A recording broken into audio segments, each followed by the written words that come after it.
Hey guys, welcome back. It's the Taekwondo Upgrade, and as always, I am Master Greg. And today we're talking about the Notorious Conor McGregor. Look, this guy's a fantastic striker. Whether you like him or don't like him personally is beside the point. The guy can punch, right? He's got a powerful left hand. He's got a lot of tools that he uses, and we're going to talk about the system that he uses to take his strongest skills and use them to his advantage. So let's get right to it. The first thing that you're going to notice is his ability to control distance. This is a really important part of his game because what you're going to see is the way that he throws punches is very dependent on his ability to be in just the right space. Now, what does he do to put them so that they can't move around? Because obviously that's the big wrench in his plans. If they can move around, they're going to throw it off.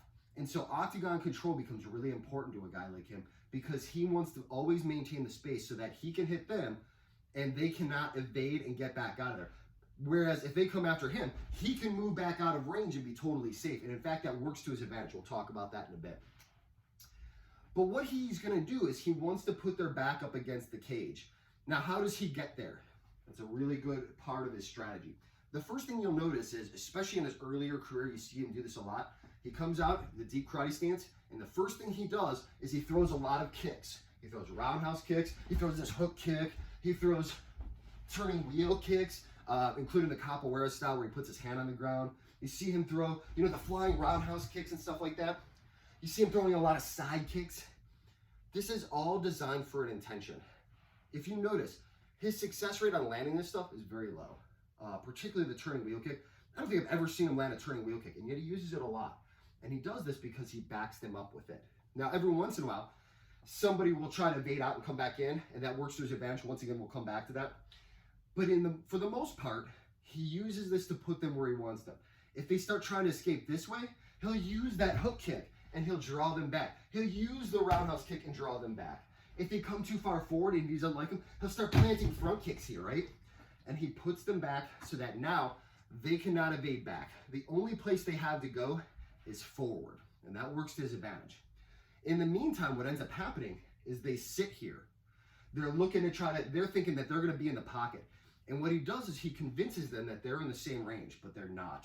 And this is very tricky. And in order to understand this, you have to understand the way that McGregor throws his left.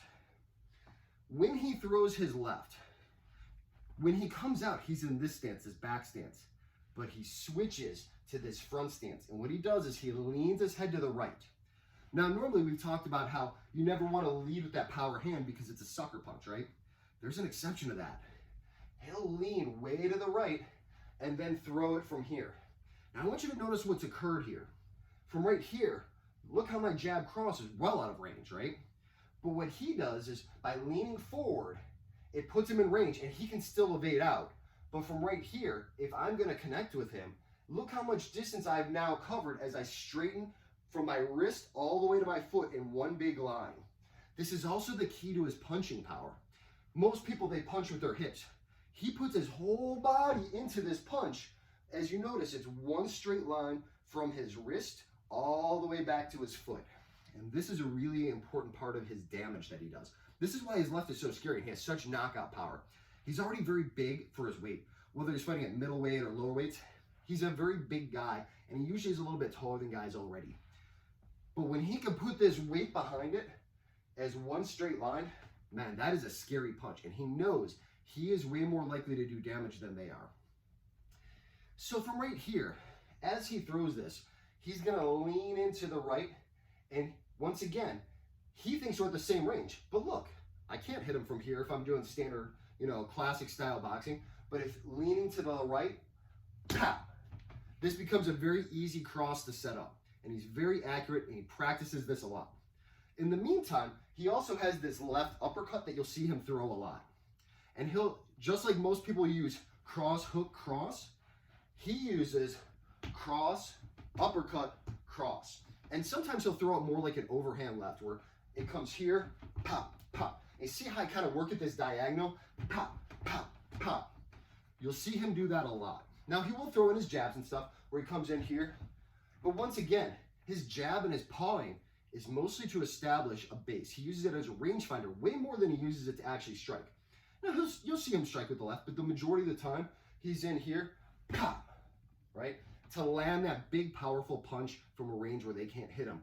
And you'll notice, now you see why he has to keep them in space. Because if they can move around, look how easy, if we're here, it's very easy for him to just backpedal and get to here. He's got to cut that off.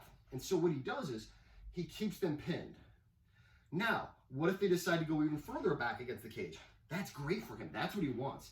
As soon as he gets them so they're totally backed up against the cage, maybe he lands a strike on them and they move back. This is when you start seeing all these rounded punches. It's all hooks and uppercuts. Because what do most people do from here? They cover up like this. And as soon as he has them back, it's hooks and it's uppercuts and it's a knockout. You see him do this a lot. So, then the question begs, what happens if they move into my range? That's even better. One of the things he's really good at, and he's knocked out a couple people, including Jose Aldo with this, he moves back, and this is where that movement comes into place. He is very adept at moving in ways that other people cannot do. And all those movement drills really pay off for him, because what he'll see him do a lot is he will backpedal, and on the backpedal, he delivers his counterpunch really, really accurately. This is the majority of his defense. He moves back and he counters. And how does that happen? It's just a stance switch. As he moves back, you'll see that he's here, evading back with weight on the back leg, and then he just shifts and straightens out and rotates it into it. And you'll see him deliver a lot of knockouts that way. The other way he'll do it is as he comes back, he rolls into it. Instead of just trying to stop and rotate, he will sometimes come back and continue into this big circle back into it. This is a really important part of weight distribution.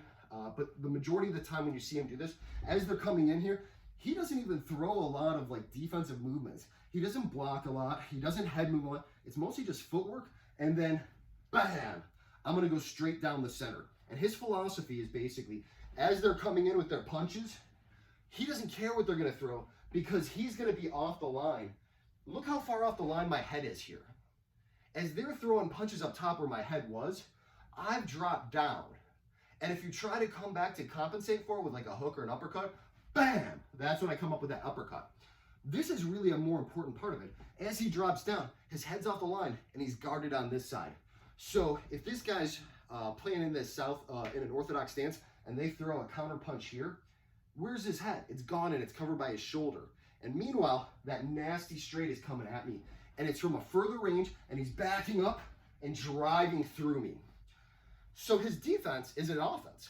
It's basically, he's a guy who believes that the best defense is a strong offense. You'll notice, he does not do a lot of head movement or blocking. He's in here, his hands are down, right? And it's just driving through like that. You know, he might jab a little bit, he'll paw. Sometimes he'll mix it up by setting up front kicks, but he's not trying to knock them out with that. He's trying to lower their hands. If their hands start coming up a lot, right? This is when he comes in here, roundhouse kicks and front kicks to the body, very Machida style. Then, once their hands start dropping a lot and they start getting too concerned with all this other stuff, that's when you'll see him occasionally mix in a high roundhouse kick like he did to Donald Cerrone and finish him. He does this a lot of times if they're backpedaling and he can't reach them with the hands. That's usually when he'll do it. He will sometimes do it just because the opportunity presents itself. And he's a very, he's got a very high IQ as a striker. So sometimes things just appear for you. And as you're in here, right? That's just a nice, easy technique to pull off. But I will see him use this a lot, that as these guys get out of range and they're leaning back, he catches them on the back pedal. So that's a really important part of his strategy here.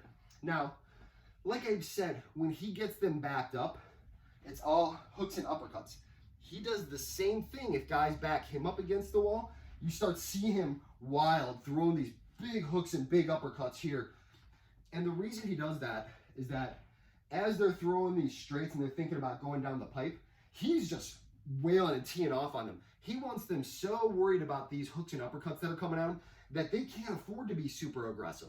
Once again, a strong offense is the best defense for Conor McGregor. So, like I said, his defense is basically just move back, counter cross as they come in, hooks and uppercuts. Most of his kicking, like I said, it's all a ploy to get them thinking about things other than that and to get himself into range and to get them so they can't get backed up. Moving into range is a big part of it too. Sometimes if he feels like they're too far out and he can't connect, you'll see him throw these flying techniques to get in the pocket and that's where he'll throw his bombs. You also see him do this stuff, and as he comes in, he'll throw that left from orthodox stance. But that's usually just he's in it, and then he's back to his range. He doesn't linger there unless they back up against the wall, in which case it's tee off city. Okay. Let's see. A couple other things that he does. Over-unders. He does a lot of good work off of an over-under if somebody ties up with him on the cage. There's a couple cases where he's obviously had a lot of success. I'm going to go back to Donald Cerrone again. From the over-under, that shoulder strike. People know him for doing with the Donald Cerrone fight, but you'll see in earlier fight footage of him, he does this up against the wall a lot too, where he gets this guy, and move over here so you guys can see, he gets this guy here, pop, and he starts popping him with the shoulder. And he does that because what he wants is a drive in. He wants them to start closing that gap and driving in so that he can do a lateral drop. So as he's here, pop, and they start pushing in, he's going to fall back with it and fall back usually into the top position on a closed guard. That's very, very common, that he's trying to create a reaction and force them to push in so that now he can fall back into that. And that counter works really well. You've seen him use it in a couple fights. Very, very successful technique. However, for those of you guys who are just strikers, all I want you to think about is the advantage of throwing that shoulder. It's a very useful tool. I want to talk about his jiu-jitsu real quick. This is a guy who unfortunately has gotten a bad rep for his jiu-jitsu, and I think it's unfair. And the reason I say that is because who has he been heavily criticized against? Nate Diaz. I would easily make an argument that Nate Diaz has one of the best functional jiu-jitsu systems that exists. In terms of MMA jiu-jitsu, I don't think there's a better jiu-jitsu practitioner than Nate Diaz in the ring. And to say that a guy like Conor McGregor lost to Nate Diaz, you know, that's a really high bar. I don't think there's a lot of guys who could beat Nate Diaz in pure MMA jiu-jitsu. When you talk about like sports jiu-jitsu, it's a different game. Obviously, he's still exceptional, but if you look at the rest of Conor McGregor's career, his jiu-jitsu is very, very good. You know, he's beaten some really good guys in getting in positions. What he mostly focuses on is getting into a top position. He'll get into a half guard and he'll start pounding them. He will attempt submissions and stuff, but you know, sometimes he'll do this thing where they get up against the cage and he'll just hit forward so he can start pounding him in the face. He'll get to a half guard and start pounding him. But his jiu-jitsu is very well versed, and most importantly, defensively. Because of his movement, he has a strong ability to resist takedowns, and if he does get taken down, he's very good at getting back to his feet. So when you talk about these skills about getting back to your feet as a striker, he's a really good example of that. But honestly, I think he gets a really unfair rep for his jiu-jitsu. I think he's excellent. If you go back and watch every fight but Nate Diaz, he's a beast on the ground. He's very, very good. And a lot of it has to do with how athletic he is and his ability to pass guard and stuff like that. Why do I mention this? Because it frees him up once again to do all this powerful striking in boxing. Boxing is another one that he gets an unfair reputation for. He's an excellent boxer. I mean, he's got amateur awards and stuff like that. But obviously against Floyd Mayweather, that's a pretty hard fight to win. And I don't think his fighting style complements that fighting style very well. Because a lot of it has to do with he can't do a lot of things that he needs to do for pressure. And once again, we talked about using kicks to stay in the range, keep them pinned up, and then when they feel like they can strike you because you're leaning in, pop. That's really the key to Conor McGregor. Anyway, I think I hit all the things I wanted. I have notes on the wall. I'm just looking over them real quick, make sure I didn't miss anything. Yeah, I mean, really it's just, I think the only thing I didn't really touch on too much is he'll paw a lot to open them up so that he can open up the front kicks, so that he can open up this strong, powerful left hand. That's really it. So, really, that's really the breakdown. Distance control, powerful left hand, leaning in, and that deceptive range. That's the majority of it. Anyway, I hope that you guys enjoyed this. Thanks for watching. I'm going to probably post a video next week that I'm going to show myself playing with this in sparring, so we'll see how it goes. Maybe I'll do well, maybe I'll get my head knocked in. Who knows? Anyway, thanks for watching, guys, and have fun.